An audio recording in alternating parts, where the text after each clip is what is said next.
Hello guys, this is Avidit Kumar और मैं आज आपके सामने कोई बकचोदी नहीं करूँगा और सीधे पॉइंट पे आऊँगा और काम की बात करूँगा। मुझसे मेरे काफ़ी दोस्तों ने बोला कि आईआईटी की सीट के एग्ज़ाम की प्रिपरेशन कैसे करें, तो उसके रिगार्डिंग मैंने ये वीडियो बनाया और मैं इस वीडियो में काफ़ी कोशिश करूँगा कि जो आउटपुट निकले इस वीडियो को देखने के बाद वो आपके लिए काफ़ी हेल्पफुल हो और आई होप कि आपका एग्ज़ाम क्लियर हो वो वीडियो देखने के बाद।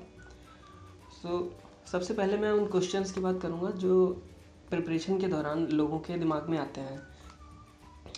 सबसे पहला क्वेश्चन आता है कि ऐसी कोई बुक है जिसको हम लें और पढ़ के सीट निकाल लें। तो काफ़ी लोग ये चाहते हैं कि कोई एक सिंगल बुक हो या कोई एक लिमिटेड डेटा मटेरियल हो, उसको हम पढ़ के एग्ज़ाम क्लियर कर लें।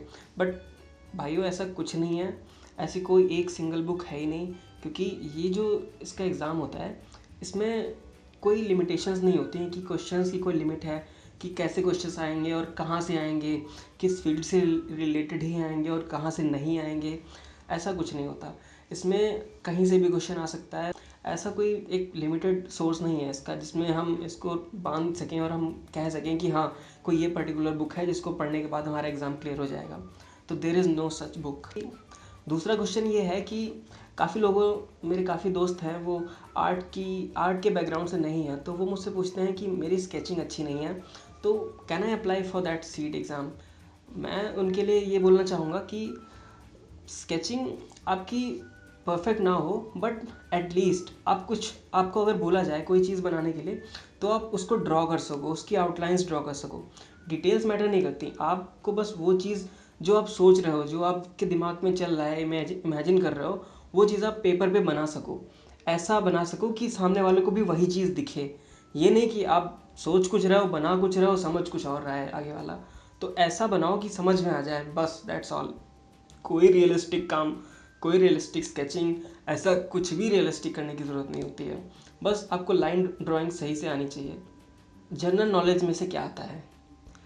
जनरल नॉलेज में एक्चुअली इसमें भी कोई एक चीज़ में लिमिटेड नहीं है कि जनरल नॉलेज में कोई एक पर्टिकुलर फील्ड है वहाँ से आता है या एक पर्टिकुलर देश है वहाँ से आएगा। जनरल नॉलेज तो आप डेली जो न्यूज़पेपर में न्यूज़ आती रहती है, जैसे 500,000 का नोट बंद हुआ, पिछला नोट नया आया 2,000 का और 500 का।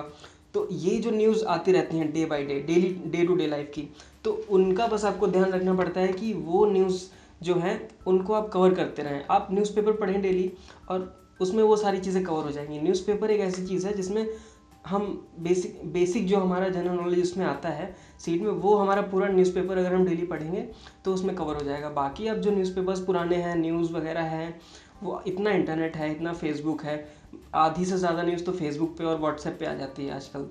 तो हमें इतनी ज़रूरत भी नहीं पड़ती कि हम पर्टिकुलर जाके न्यूज़पेपर पढ़ें।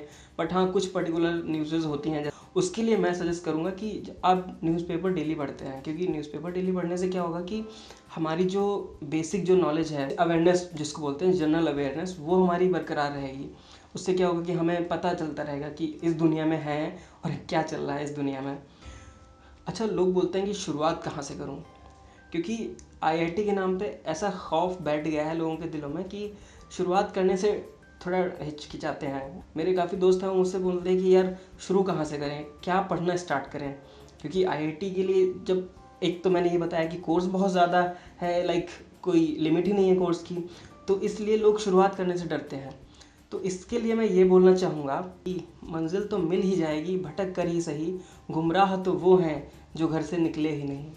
तो एटलीस्ट आप शुरुआत तो करिए। और अब देखिए, आप जैसे ही शुरुआत करोगे ना, वैसे ही धीरे धीरे आपको समझ में आता रहेगा कि आप किस वे में जा रहे हो, आपका होगा या नहीं होगा, वो आपको धीरे धीरे पता चल जाएगा टाइम से, क्योंकि आपकी प्रिपरेशन होती रहेगी और स्केचिंग करते रहेंगे और थोड़ा बहुत रीजनिंग का नॉलेज होता रहेगा। और रीजनिंग के पॉइंट पे मैं अभी आऊँगा। जब रीजनिंग का ये सब चीज़ें नॉलेज होती रहेंगी तो आपको खुद पे कॉन्फिडेंस आने लगेगा। और आप जब पिछले ईयर्स के जब क्वेश्चन पेपर्स देखेंगे कि जो आप पढ़ रहे हैं, जिस चीज़ के थ्रू आप जा रहे हैं, प्रिपरेशन जिस के थ्रू, वो आपको सब उन पेपर्स में दिखेगा कि वैसे ही क्वेश्चंस आते हैं, कोई बाहर की दुनिया से क्वेश्चन नहीं आते हैं, वो सब वही आता है जो आप पढ़ रहे होंगे। कि अच्छा, काफ़ी लोग मुझसे पूछते हैं कि कोचिंग करनी चाहिए या नहीं।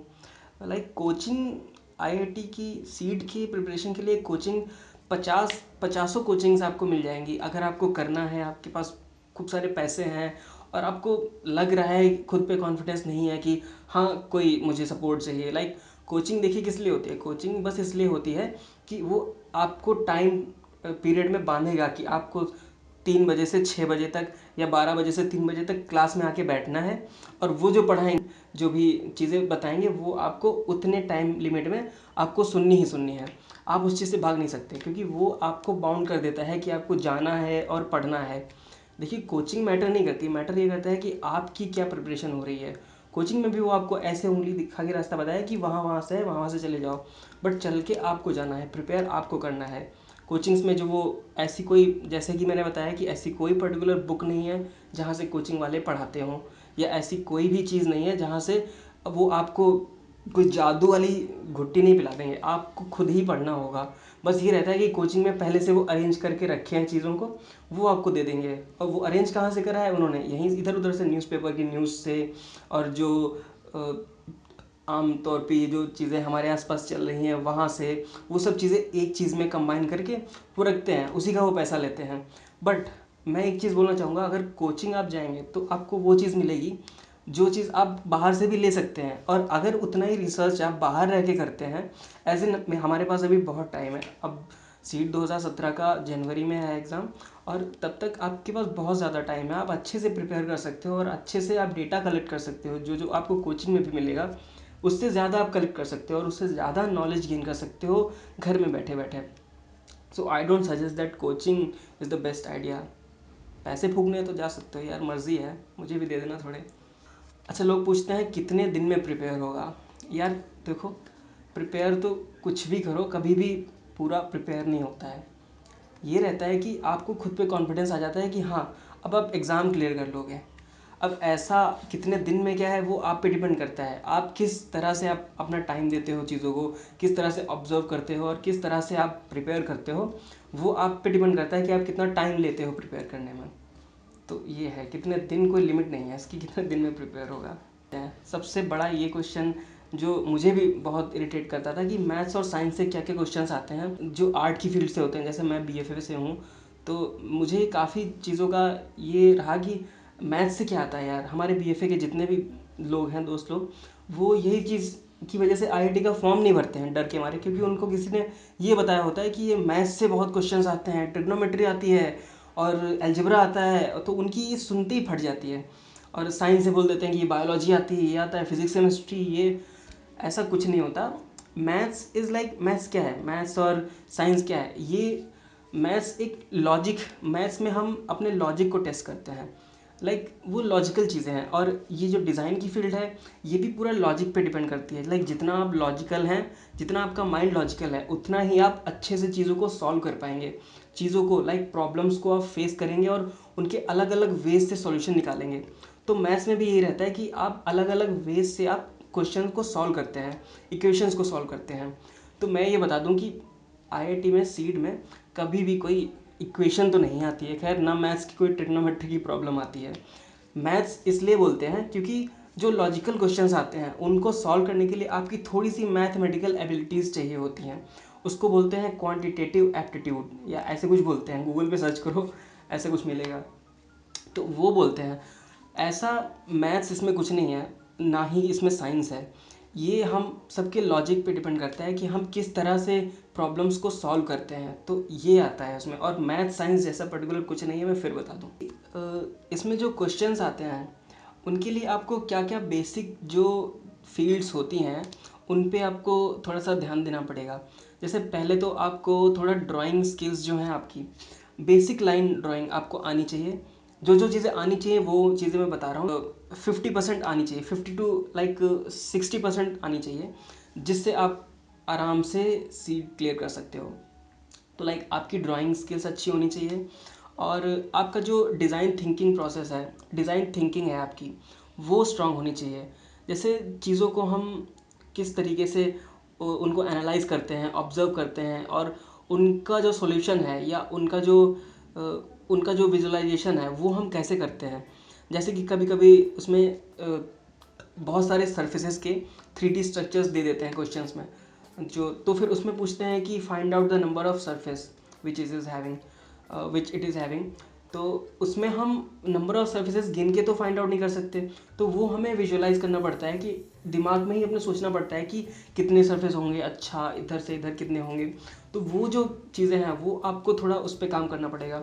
उसके लिए मैं एक बुक सजेस्ट करूँगा जो अरिहंत की है, रीजनिंग की बुक है एक अरिहंत की। मैं अभी नीचे मैंने उसकी डिटेल्स दी हुई, अभी मुझे याद नहीं है। तो वो आप बुक एक बार फॉलो कर सकते हो। वो बेसिकली एसएससी के जो प्रिपरेशन के लिए होती है, एसएससी जो गवर्नमेंट जॉब्स के लिए होता है उसकी प्रिपरेशन के लिए होता है। तो उस बुक को आप प्रेफर कर सकते हो। उसको अगर एक बार आप देखोगे तो उसमें काफ़ी रीजनिंग से रिलेटेड क्वेश्चंस होते हैं, और उसको पढ़ने के बाद में थोड़ा आपका जो सोचने का तरीका है, आपको प्रॉब्लम्स को सॉल्व करने का तरीका है, वो थोड़ा रीजनिंग पढ़ने के बाद में थोड़ा लॉजिकल वे से आप सोचने लगोगे। सो वो आपके लिए काफ़ी हेल्पफुल होगी।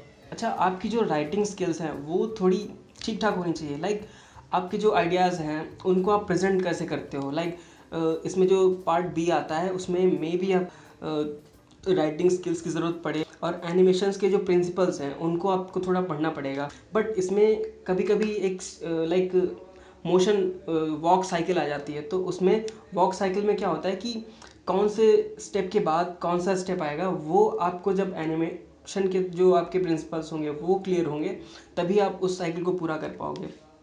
तो वो थोड़ा आपको एनिमेशंस के जो बेसिक जो प्रिंसिपल्स हैं उनको थोड़ा पढ़ना पड़ेगा। तो वो आप गूगल पे आराम से मिल सकता है, आपको इंटरनेट पे मिल जाएगा, आप उसको थोड़ा देख लें। और थोड़ा सा आपको कलर थ्योरी के बारे में भी पता होना चाहिए।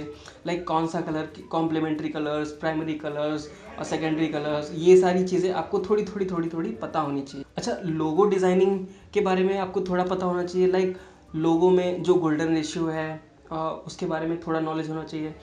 ये सब चीज़ें जो छोटे छोटे टर्मिनोलॉजीज़ हैं, मैं इन पे भी वीडियो एक बनाऊंगा जो अभी थोड़े दिनों में बनाऊंगा। अभी एक्चुअली थोड़ा बिजी हूँ। तो ये जो टर्मिनोलॉजीज़ हैं इनके बारे में भी थोड़ा आपको पता होना चाहिए। वो जब मैं वीडियो बनाऊंगा उसमें आप देखेंगे कि ये जो छोटी छोटी चीज़ें हैं वो उनका भी अपना अलग महत्व है, लाइक इंपॉर्टेंस है। जैसे गोल्डन रेशियो है और रूल ऑफ थर्ड है, और ये ग्रिड सिस्टम है, ग्रिड रूल है जो जिसके थ्रू हम लोगो डिज़ाइन करते हैं। तो ये सारी चीज़ें जब हम डिज़ाइन पे अप्लाई करते हैं, ये सारे जो रूल्स हैं इनको बना के इनको एज अ टूल हम यूज़ करके जब हम कोई डिज़ाइन बनाते हैं तो वो उस डिज़ाइन का इम्पैक्ट जो होता है वो बोथ लाइक विजुअली और जो साइकोलॉजिकली, वो दोनों तरह से उसका इम्पैक्ट पड़ता है।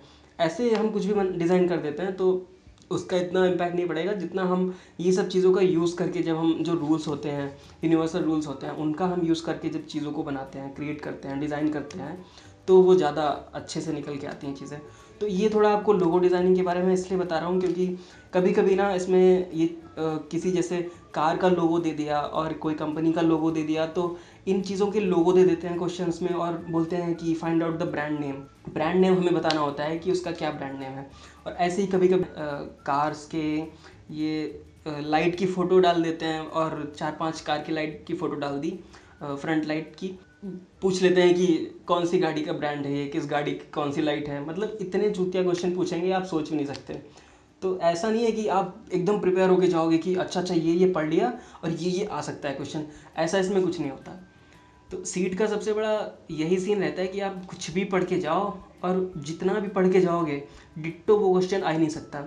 जो भी आप पढ़ोगे हो सकता है उससे मिलता जुलता आ जाए, बट डिट्टो वो क्वेश्चन फंसे, ऐसा कुछ नहीं होता। तो इसलिए आप चिल होके पढ़ो। ये मत सोचो कि मैं कुछ छोड़ दिया मैंने कुछ, या वो चीज़ नहीं पढ़ी तो मेरा हो नहीं पाएगा। ऐसा कुछ नहीं है। जो लोग पढ़ रहे हैं, बाकी भी जो लोग पढ़ रहे हैं ना, वो भी कोई ऐसी चीज़ नहीं पढ़ रहे हैं जो आने वाली है। कुछ भी पढ़ लें वो आएगा वही जो उनको देना होगा आईआईटी वालों को, क्योंकि उनका कोई भरोसा नहीं रहता, वो कुछ भी दे सकते हैं। तो अच्छा, मैं कुछ आपको ऐसी चीज़ें बताऊँगा लाइक जिन चीज़ों पर आप थोड़ा सा नज़र डाल लीजिएगा, क्योंकि ज़्यादा उन चीज़ों के बारे में नॉलेज लेने का भी कोई मतलब नहीं है, बट थोड़ा सा ओवरव्यू आप उनका लेते रहिए, क्योंकि उन सब चीज़ों से भी एग्ज़ाम में आ सकता है क्वेश्चन। तो लाइक जो फेमस चीज़ें होती हैं, जैसे फेमस राइटर हो गए, फेमस बुक्स हो गई, फेमस मूवीज़ हो गई, फेमस डायरेक्टर्स हो गए, और फेमस टेम्पल्स हो गए, फेमस हिस्टोरिकल प्लेसेस, मॉन्यूमेंट्स, लोगो, ब्रांड और कंपनीज़ और लोग जो हैं, पॉलिटिशियंस हैं। तो ये सब जो फेमस चीज़ें हैं उन चीज़ों के बारे में थोड़ा आपको पता होना चाहिए। तो लाइक थोड़ा थोड़ा नॉलेज होना चाहिए।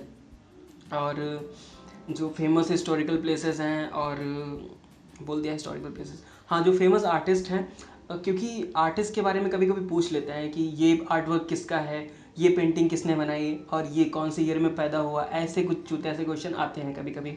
और कभी कभी तो पेंटिंग दे देते हैं किसी आर्टिस्ट की, लाइक राजा रवि वर्मा की पेंटिंग दे देंगे और आपसे पूछेंगे कि ये किसने बनाई, गेस द पेंटर्स नेम।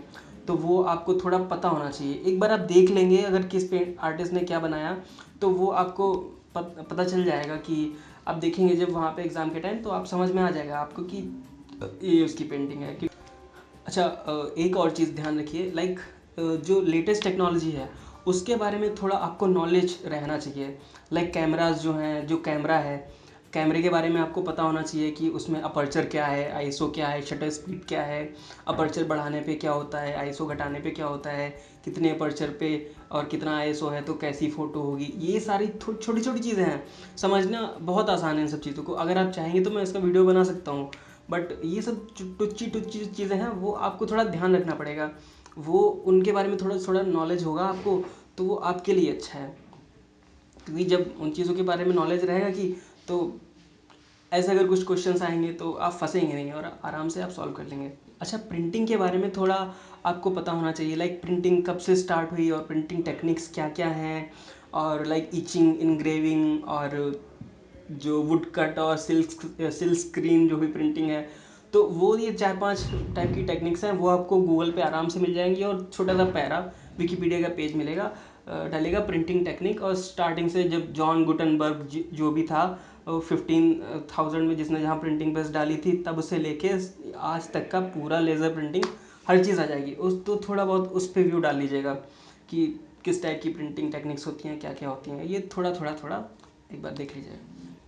और हाँ, ड्राइंग करते समय ये जो पर्सपेक्टिव का सीन है, पर्सपेक्टिव और एनाटॉमी, ये दो चीज़ों पे थोड़ा ध्यान रखिएगा कि आपका पर्सपेक्टिव का जो 1 पॉइंट पर्सपेक्टिव और 2 पॉइंट पर्सपेक्टिव है उसका थोड़ा पढ़िए, कि क्योंकि आपको जब बनाने को कहा जाएगा वहाँ पे क्वेश्चन पेपर में पार्ट बी में, बनाने को कुछ हो सकता है ऐसा है जिसमें आपको कुछ सीन बनाना हो, तो उसमें थोड़ा पर्सपेक्टिव अगर आप अच्छे से बनाएंगे तो वो जो चेक करेगा क्वेश्चन पेपर, उस आंसर शीट जो चेक करेगा उस पर थोड़ा अच्छा इंप्रेशन पड़ेगा कि हाँ बच्चे को पर्सपेक्टिव का भी थोड़ा नॉलेज है।